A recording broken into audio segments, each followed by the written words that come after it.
England తో జరగబోయే 5 test మ్యాచ్ల సిరీస్ ఈ రోజు హైదరాబాద్ లో ప్రారంభమైంది. వరల్డ్ టెస్ట్ ఛాంపియన్షిప్ లో భాగమైనటువంటి ఈ టెస్ట్ సిరీస్ రెండు టీమ్స్ కు చాలా ఇంపార్టెంట్. రెండవ స్థానం నుండి మొదటి స్థానం సాధించడం కోసం టీమిండియా టేబుల్ బాటమ్ లో నుండి ఒక రెస్పెక్టబుల్ పొజిషన్ కు రావాలని టీమ్ ఇంగ్లాండ్, ఇలా రెండు టీమ్స్ కి కూడా ఈ టెస్ట్ సిరీస్ చాలా కీలకం. మొదట టాస్ గెలిచి బ్యాటింగ్ ఎంచుకున్న ఇంగ్లాండ్ టీమ్ కు ఓపెనర్స్ మంచి స్టార్ట్ ఇచ్చారు. ఫస్ట్ వికెట్ కి 55 పరుగులు జోడించి ఇండియాపై ఫస్ట్ సెషన్ తమదే అని చెప్పబోయేలోపు అశ్విన్ తన రెండో ఓవర్లోనే అద్భుతంగా ఆడుతున్న డకెట్ ని పెవిలియన్ దారి పట్టించాడు. మరో 2 ఓవర్లలో జడేజా తానున్నాను అంటూ కొత్తగా వచ్చిన బ్యాట్స్మెన్ ఒల్లీ పొప్పిని వెనక్కి పంపాడు.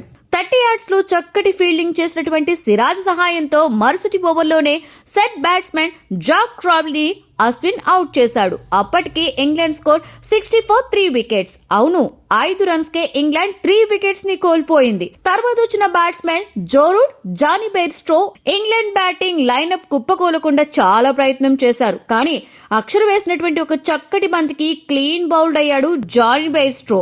మరో 3 ఓవర్లలో మరో సెట్ బ్యాట్స్మెన్ జో రూట్ కూడా జడేజా వేసినటువంటి ఒక బంతి స్వీప్ చేయబోయి టాప్ ఎడ్జ్ కి అవుట్ అయ్యాడు.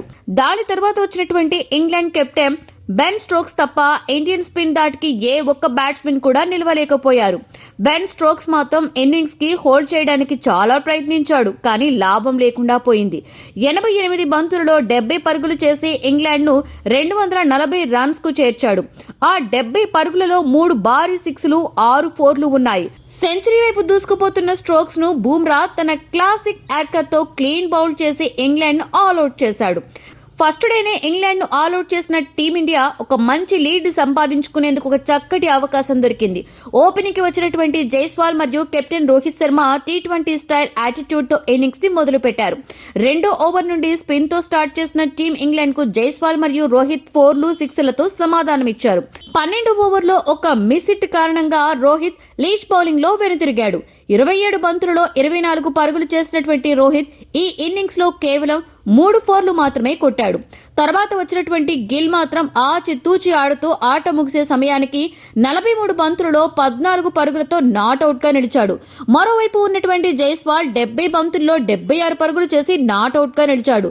సెహ్వాగ్ స్టైల్లో ఆడినటువంటి జైస్వాల్ ఇన్నింగ్స్ లో 9 ఫోర్లు, 3 భారీ సిక్సర్లు ఉండడం విశేషం.